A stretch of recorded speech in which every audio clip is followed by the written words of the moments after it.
And we back once again. It's your boys, no jobbers allowed, and we coming back at you with another WWE Raw review. This time for Raw 11/26/18. And as you know by now, if you listen to the show, I'm your boy Big Ish, and with me on the mic like always is. Man, it is your guy Irwin, and I'm gonna be the curmudgeon again. It's that time of year. It's cold. It's crappy outside, and that kind of reflects the Raw we got on Monday. My overall synopsis of the show to begin with: this was one of the worst Raws I have ever seen, and I've seen a lot of them. Ever. What's your initial take, Dog, this Raw was trash. dude? And like listeners, he normally is a curmudgeon about most things, but he's not wrong about this. This Raw was not good at all. So we gonna just go ahead and get right into it. Irwin gonna set us up with the first segment, and we just gonna give you our takes. But God, this Raw was trash. Normally I tell y'all to go back and watch it. I'm not going to tell y'all that this time. So Irwin. Man. Yeah, man. So even to start off, we had the acting Raw general manager, Baron Corbin, in the ring waiting with Drew McIntyre, Bobby Lashley, and Lio Rush. They cut a promo about carbs and Thanksgiving and being better than everybody else. They all go through some very uninspired takes on Lashley was calling people beta males, and they were talking about how they beat Braun Strowman last week, which they did beat his ass last week. And then they were talking about how they won't see Strowman's face on Raw for a while. Strowman pops up and he's in a doctor's office. Yeah, Like, dog. Yeah. And did they cut the promo at the same doctor's office as Dean? But we gonna get to that later, dog. He's in the doctor's office, and of course, it's supposed to be the most heinous injury that anybody has received. And Braun Strowman promptly says, "I'll be back in a couple weeks." Again, no continuity, nothing going on with that. Goes on with Corbin saying there's no way that Strowman will make it to TLC, and then if he fails to show up, Corbin's going to be the permanent general manager.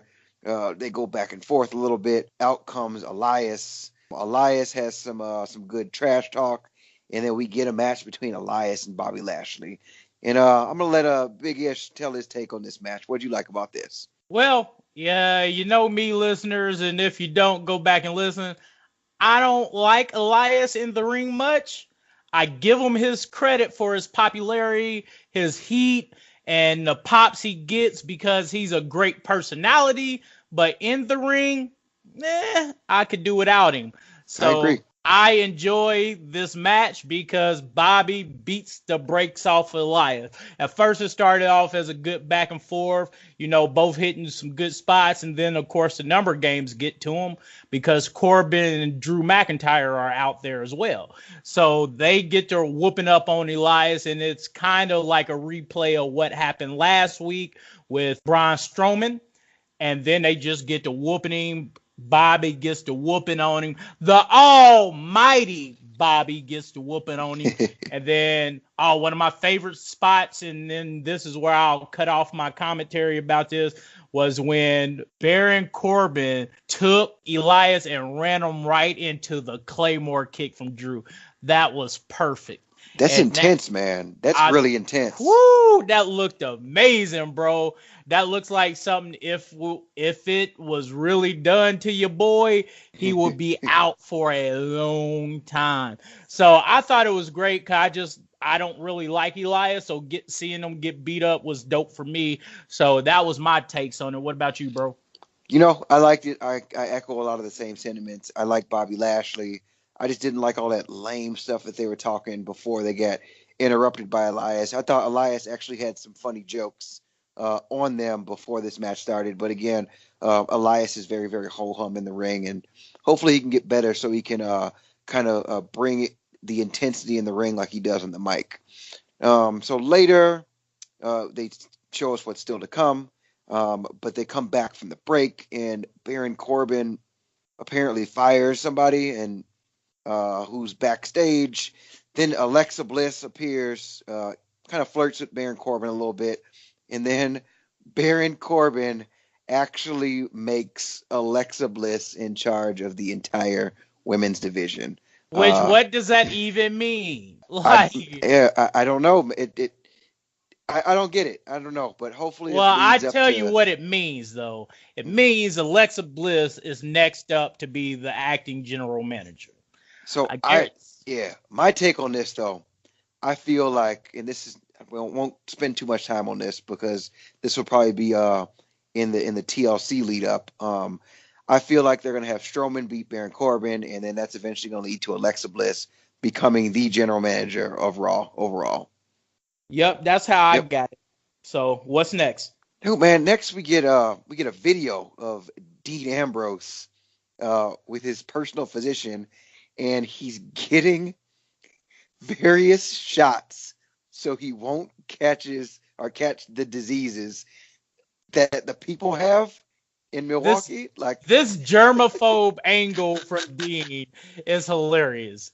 This germ, like, they started last week with the "you stink," him coming out there with the handkerchief protecting himself from the germs. Like, it's just a hilarious angle, and Dean making it work. So he basically cut the promo about Seth, letting him know he ain't gonna be there tonight, but he will be there at TLC to take the title.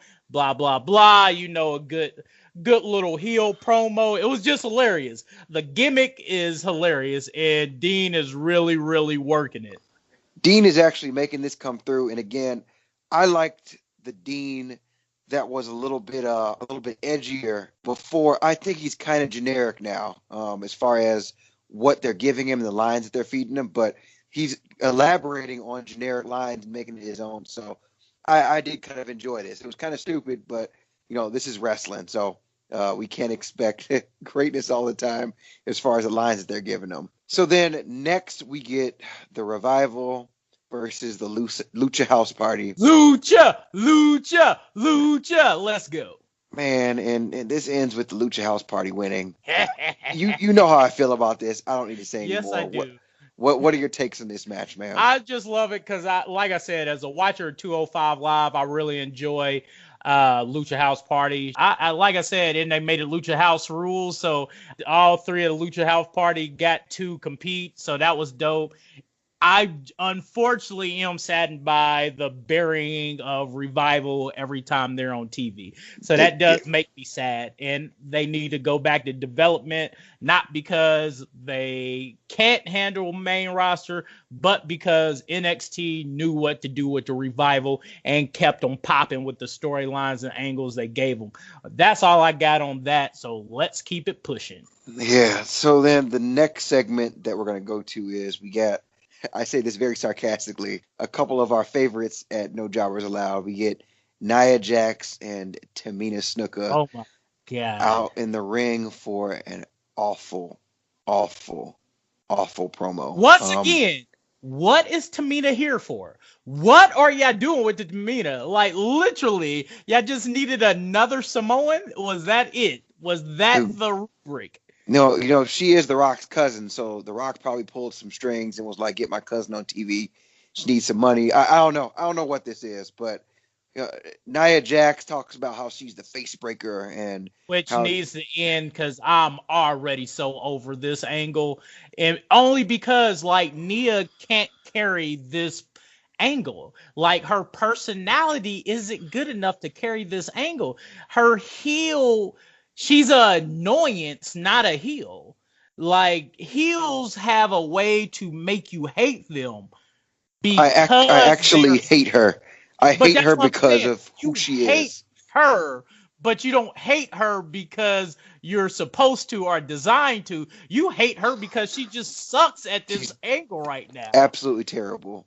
Like, that's why you hate her, because she sucks at this angle. So she's cutting this promo. She's making fun of Ronda Rousey. She's mocking her. It's just all terrible. And then Ronda Rousey comes out, faces off with Nia Jax. She muddles and just says a whole bunch of garbage, man. Like, who's giving Ronda Rousey these lines, man? Like I said, the same person that gave Bobby Lashley the beta male lines. Like, whoever is doing this is going straight to Reddit and just getting the worst insults ever, G. Like, it's not even funny anymore. Like, the millennial man, beta male. Like, dog, who is writing this stuff for you? Shit, let me do it. And I guarantee you I can make y'all I'll write a great promo, dog. I know will for a write fact. a great promo. So But this let me say this. of Rodney course. did have a good shot on Tamina because she go, what are y'all late for y'all date? Her in this monolithic mute statue back here, because that's all Tamina being. She ain't been saying nothing. She just been mean mugging people. Like, what is Tamina here for? And yeah, I mean, I don't get it, and I want it to be over. So then, I agree with you with this, but it kept on just going on, and then eventually, Nia Jax and Tamina look like they're about to beat up Ronda. Then Natalya comes out. Natalya gets jumped by the Riot Squad. No, okay, so we can't gloss over this part because this was the good part. So it looks like Ronda about to get jumped by the Wild Samoans 2.0. And then Natalya comes running out there, and out of nowhere, bro, the Riot Squad just jumps on her. Like, I didn't even see where they came from, bro. They knocked Natalya out, but then, of course, Ronda comes out there and go ahead and make them retreat. But shout out to my girls, the Riot Squad, Sarah Logan, Liz Morgan, and Ruby Riot. Shout out to them ladies because they made that part more entertaining. So be on the lookout for more of Ruby's and Natalya's feud. Definitely. Yeah, that ends that segment, and it's just, again, I don't know what they're doing with Tamina. I don't like the face breaker. I'm glad that the Riot Squad came to kind of break up the monotony, to beat up or to help with the beating of Natalya, and it kind of became a cluster, but overall in the end they kind of saved that segment. But yeah, shout out to the Riot Squad saving everything on Raw right now. So next segment, they take a look back at Drake Maverick and how he pissed on himself. Which, and how let's just go ahead and fast forward. Just fast forward. Drake Maverick, they look back, he pissed on himself, people made fun of him, and it continues to be a running joke. Get a Raw Tag Team title match, Chad Gable and Bobby Roode versus the Authors of Pain. This doesn't start off too bad.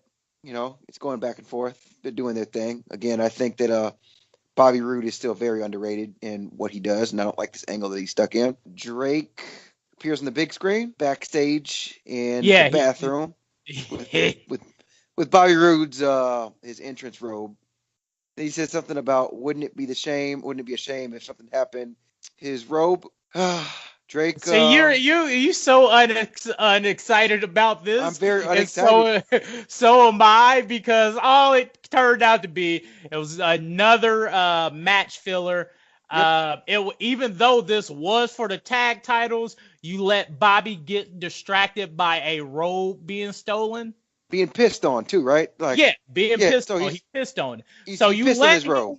You let him lose the tag titles because someone pissed on a robe when I have a chance to win the tag. Bro, I'll buy another robe. Like the Bar losing at Survivor Series. I lost because you pissed on yourself. You pissed on yourself, not me. But I lost. Like, it don't make sense. I don't like it. The Author of Pain hit a double combined finisher on Bobby Roode to retain the titles. And so I don't like any of this shit. Don't like any of it. It's trash. This shit's stupid. This is dumb. This is dumb. Next segment, Sasha Banks and Bayley are backstage. Alexa Bliss pops up, and they're going to have an open forum. Stupid. Later in the show. Stupid. Next, we get Ember Moon versus Alicia Fox. And again, this is kind of a fall from grace for Ember Moon, man. Ember Moon was on a rocket and she was going to the top. Now she is battling against Raw's #1 woman's jobber. Yeah, it doesn't make any sense. Now, granted, it was an okay match because Alicia is a veteran, dog. She's been in there, what, like before 2008 or since 2000? Dude, man, forever, for a long time. But and this angle was really to hype up the mixed match challenge. yeah, that was it, because Jinder was out there too. And okay, so let's skip past that because I'm already pissed about the next match. So we literally get Ember wins with her clips and pins Alicia, and then the next match by a person I totally forgot existed was so we get Jinder Mahal versus No Way Jose. And y'all wonder why we call this the most trash Raw. No hope. I can't even say his name. No Way Jose is in a match on TV. He's relegated to house shows, and y'all letting him get a match on TV. That's he got eat up too, man. Jinder ate his ass up. That's how I know they hurting for talent right now, and they need all the talent they can get, because if all these people are injured and you got to put No Way Jose on TV, nah, fam, I don't really want that. So let's go ahead and Jinder wins the match because there's no way hope. It's the jobber, Jose the jobber. He loses Jinder, and let's go to the next segment. Jinder Mahal ate his ass up, man. I haven't seen Jinder Mahal be that dominant.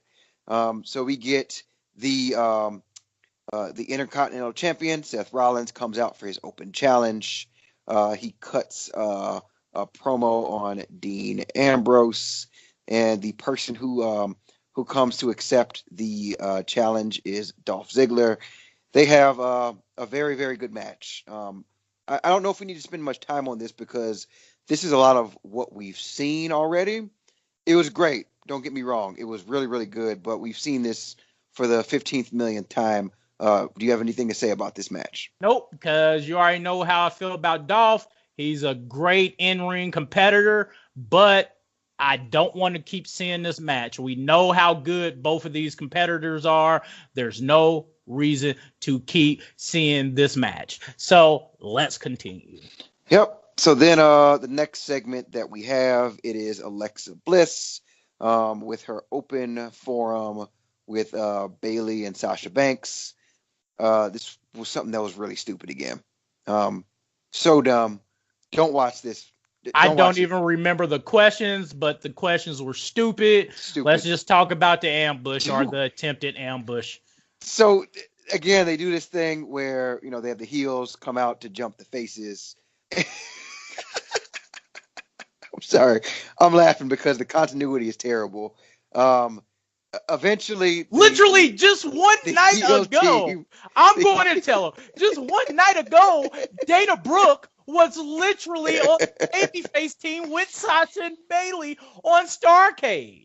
And the next night, she is jumping the team. Sasha and Bayley. Alongside continuity? Continuity. Oh, why are y'all keep jumping people out of heel babyface heel like, it's getting stupid. Like, it's legitimately getting stupid. Like, why are y'all doing? You know what? It was. Let's go. Let's continue. Yeah. So that was dumb. That was not good. Next match, we get Finn Balor versus Baron Corbin. Saw a lot of Baron Corbin on this show. Third, if you add it up, it's damn near a third Baron Corbin. A 3-hour show, and damn near an hour of it was devoted to Corbin. During some time in this match, Baron Corbin takes the mic and announces that this is a 2-on-1 handicap match. Then he introduces Drew McIntyre as his partner. This ends with Drew McIntyre hitting that Claymore kick on him. The winner is Drew McIntyre and Baron Corbin. After the match, Bobby Lashley comes in with Lio Rush. They lay waste to Balor a little bit more. They just beat the brakes off him, and that's how they end the show with Lashley and McIntyre posing with Baron Corbin. Trash Raw. Terrible, bro. And just like Dolph and Seth, I'm so tired of seeing Baron versus Finn Balor. Like almost all the way this back half of the year has been Baron versus Finn, Baron versus Finn. And this was not good. This was a very terrible Raw. And let's get to the grading, bro. Did it in the F. Dude, I'm giving this an F, man. Very uninspired. A lot of the same. A lot of stupid stuff. No continuity. I understand that your top two faces in Braun Strowman and Roman Reigns are currently sidelined. This is what happens when you don't build up people properly to be next. There should have been somebody who was waiting to take this ball and run with it, with these two being out. Now you're just getting uninspired matches that were mid-card matches like Baron Corbin versus Finn Balor. Now they just pushed to the main event. Mediocre. Yeah, it was trash. And that's it. And you know why it's trash? Because you have talent that you could have compensated with. If you actually cared about your tag division, while these incredible single competitors are out, you could have been making your tag division the main events of Raw. I agree. Or if you was doing it right, you could have made so your tag division in the women division could have been carrying the flag while these incredible male competitors are out. So you could have been doing a lot more with not just Ronda. You don't have to always care about the women's tag championship. You could have been doing stuff under there, like actually using Tamina, making us understand why she's back. You could have been building up your tag division, showing some great, incredible talent, and kind of compensating for you having these two massive holes or voids in the entertainment-wise with Roman being out and Braun being out. But they didn't do that. That's why Raw is a terrible A show, and it has an F grade this week. So, bro, if you ain't got no more, I ain't got no more. I got nothing, man. Again, this is your guys at No Jobbers Allowed. Please subscribe, like, follow us on Twitter at Podcast NJA. I've got nothing else for the people, Ish. What you got for them? I ain't got nothing else, so you know what it is. It's being your boys, No Jobbers Allowed, and like always, it's being Big Ish and with me like always was. Man, it is your guy, Irwin, and we out. We out. Listen to this music.